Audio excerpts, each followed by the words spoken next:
आइए जानते हैं आज के प्रमुख अंतर्राष्ट्रीय खबरों को। पहले एक नजर हेडलाइंस पर।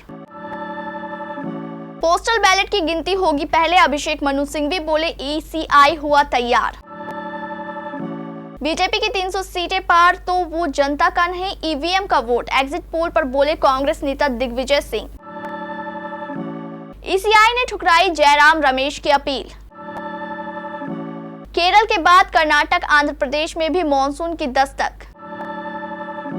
ब्रह्मोस के पूर्व इंजीनियर को उम्र कैद की सजा, पाकिस्तान के लिए जासूसी करने के मामले में पाए गए थे दोषी। मोइजू के फैसले से चिंता में नेतन्याहू सरकार, इजरायली नागरिकों को तुरंत मालदीव छोड़ने के लिए कहा। पाकिस्तानी सेना की पहली अल्पसंख्यक महिला ब्रिगेडियर बनी Helen Mary Roberts, PM Shahbaz Sharif ने दी बधाई। अमूल के बाद अब मदर डेयरी दूध हुआ महंगा, आज से बढ़े रेट। सुशांत सिंह राजपूत के फ्लैट में रह रही है द केरल स्टोरी की एक्ट्रेस। और केदार जाधव ने धोनी की तरह लिया संन्यास, रह चुके टीम इंडिया के सुपर फिनिशर।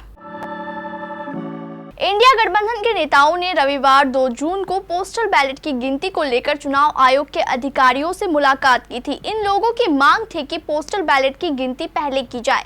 इस मामले पर कांग्रेस नेता अभिषेक मनु सिंघवी ने कहा है कि चुनाव आयोग पोस्टल बैलेट की गिनती के लिए तैयार हो गया है। उन्होंने बताया कि रविवार को चुनाव आयोग से मुलाकात कर इस मुद्दे को उसके सामने रखा जाएगा। उन्होंने कहा कि जैसा कि मुझे बताया गया है, मुझे कल भारत के चुनाव आयोग गए बहुदलीय प्रतिनिधि मंडल की ओर से बोलने में खुशी और गर्व महसूस हो रहा है। हम ईसीआई के भी आभारी हैं कि उन्होंने रविवार को हमें समय दिया और धैर्यपूर्वक हमारी बात सुनी।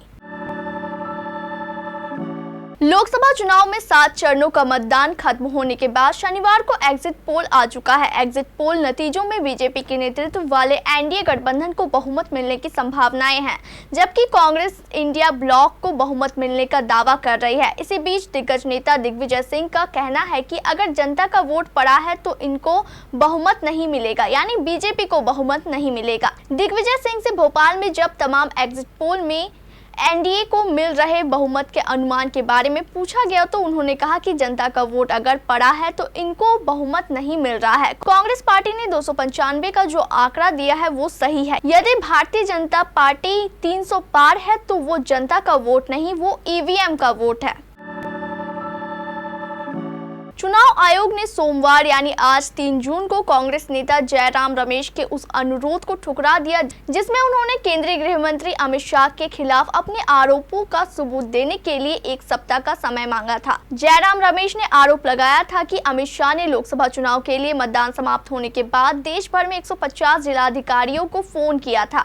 चुनाव आयोग ने जयराम रमेश को सोमवार शाम 7 बजे तक जवाब देने के लिए कहा था। कांग्रेस महासचिव रमेश ने कहा कि अब तक उन्होंने 150 लोगों से बात की। यह स्पष्ट रूप से धमकी है जो दिखाती है कि बीजेपी कितनी हताश है। अधिकारियों को किसी भी दबाव में नहीं आना चाहिए और संविधान का पालन करना चाहिए।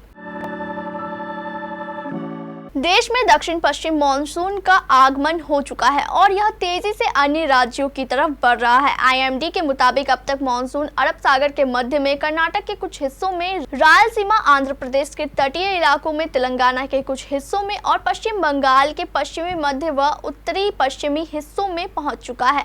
उत्तर भारत के कुछ राज्यों में प्री मानसून गतिविधियां भी देखने को मिल रही है। हालांकि देश के कुछ हिस्से अभी भी हीट वेव की चपेट में है। भीषण गर्मी की वजह से कई लोगों की मौत की खबर भी सामने आई है। इसी बीच मानसून के तेजी से बढ़ने की खबर देशवासियों के लिए थोड़ी राहत लेकर आई है। नागपुर के एक कोर्ट ने सोमवार को ब्रह्मोस के एक पूर्व इंजीनियर निशांत अग्रवाल को उम्र कैद की सजा सुनाई। बताया गया है कि निशांत को 2018 में पाकिस्तान की खुफिया एजेंसी आईएसआई के लिए जासूसी करते हुए और जानकारी देने के मामले में गिरफ्तार किया गया था। अब उन्हें दोषी पाए जाने के बाद आजीवन कारावास की सजा सुनाई गई है। रिपोर्ट के मुताबिक निशांत भारत की डीआरडीओ और रूस के सैन्य औद्योगिक कंसोर्शियम के joint venture BrahMos aerospace Bharat की सुपर सैनिक क्रूज मिसाइल विकसित करने पर काम कर रही है, जो कि जमीन, हवा, समुद्र और समुद्र के अंदर से भी लॉन्च की जा सकती है।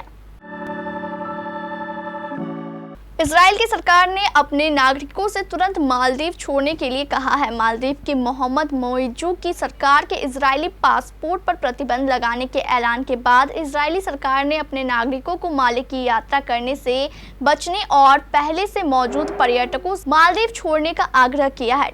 एक मीडिया रिपोर्ट के मुताबिक इजराइल के विदेश मंत्रालय ने कहा है कि मालदीव में हमारे नागरिक अगर किसी संकट में फंसते हैं तो हमारे लिए उनकी मदद करना मुश्किल हो जाएगा। ऐसे में हम सलाह देंगे कि मालदीव में मौजूद इजराइल के लोग वहां से निकले और किसी दूसरे देश चले जाए। बीते साल अक्टूबर में इजराइल ने गाजा पट्टी पर हमला शुरू कर दिया। इसके बाद से इजरायली हमलों में 36,000 से ज्यादा फिलिस्तीनी लोगों की जान चली गई। मरने वालों में बड़ी संख्या में महिलाएं और बच्चे शामिल थे। लाखों की तादाद में गाजा में लोग विस्थापित हुए हैं। हेलेन मैरी रॉबर्ट्स ने पाकिस्तान की थल सेना में ब्रिगेडियर का पद हासिल करने वाली पहली एशियाई महिला बनकर इतिहास रच दिया है। वह वर्तमान में पाकिस्तान आर्मी की मेडिकल कोर में सेवारत है। बता दें कि पाकिस्तान एक मुस्लिम बहुल देश है और ईसाई समुदाय वहां अल्पसंख्यक है। हेलेन रॉबर्ट्स पाकिस्तानी सेना के उन अधिकारियों में से एक थी जिन्हें सिलेक्शन बोर्ड द्वारा ब्रिगेडियर और फुल कर्नल पोस्ट के लिए प्रमोट किया गया। प्रधानमंत्री शहबाज शरीफ ने ब्रिगेडियर के रूप में पदोन्नति पर हेलेन को बधाई देते हुए कहा कि पूरे देश को उन पर और अल्पसंख्यक समुदायों की उनके जैसी हजारों मेहनती महिलाओं पर गर्व है जो देश की सेवा कर रही है। उन्होंने कहा, मैं स्वयं और पूरा देश हेलेन मैरी रॉबर्ट्स को पाकिस्तान की सेना में ब्रिगेडियर के रूप में पदोन्नति होने वाली अल्पसंख्यक समुदाय की पहली महिला होने पर बधाई देता हूँ। लोकसभा चुनाव 2024 के नतीजे कल यानी मंगलवार को आने वाले हैं और इससे पहले ही महंगाई का तगड़ा झटका लगा है। दरअसल रविवार को अमूल दूध की कीमतों में इजाफा किया गया तो अगले ही दिन सोमवार को मदर डेयरी ने भी अपना दूध महंगा कर दिया। दोनों ही कंपनियों ने अपने दूध की कीमत में 2 रुपए प्रति लीटर की बढ़ोतरी की है। 2 दिन में आम आदमी को 2 बड़े झटके लगे हैं। पहले अमूल मिल्क के दाम बढ़ाए गए और फिर मदर डेयरी ने भी अपने दूध की कीमतों में इजाफा करने का ऐलान कर दिया। मदर डेयरी ने दिल्ली एनसीआर के लिए दूध की कीमतों में वृद्धि की है। सभी पैकेट्स मिल्क की कीमतों में 2 रुपए प्रति लीटर का इजाफा किया गया है। दूध के दाम की नई दरें 3 जून 2024 से लागू कर दी गई है। बीते कुछ महीनों से खबरें थी कि सुशांत सिंह राजपूत के मुंबई वाले फ्लैट में द केरल स्टोरी स्टार अदा शर्मा रहने का मन बना रही है। वहीं अब एक्ट्रेस ने फ्लैट में रहने के फैसले पर खुलासा किया है। उन्हें उस घर में रहते हुए 4 महीने हो गए हैं और वह नए घर में बस गई है। एक मीडिया रिपोर्ट में दिए गए इंटरव्यू में एक्ट्रेस ने सुशांत सिंह राजपूत के फ्लैट में रहने के फैसले पर बात की और खुलासा किया है कि कुछ लोगों ने उन्हें इस स्थान पर रहने से रोकने की कोशिश की थी। एक्ट्रेस ने कहा, मैं फ्लैट में 4 महीने पहले रहने आई थी, लेकिन बस्तर और द केरल स्टोरी के OTT रिलीज के साथ कुछ प्रोजेक्ट्स को प्रमोट करने में मैं बिजी थी। इसके बाद मैंने मथुरा में वक्त बिताया। कुछ ही दिन पहले मुझे कुछ समय मिला और मैं आखिरकार यहाँ बसी हूँ। स्टार क्रिकेटर केदार जाधव ने क्रिकेट के सभी प्रारूपों से रिटायरमेंट ले लिया है। 39 साल के केदार ने 3 जून यानी आज सोमवार को सोशल मीडिया पर पोस्ट करके इस बात की जानकारी दी। केदार ने दोपहर 3 बजे ये पोस्ट किया।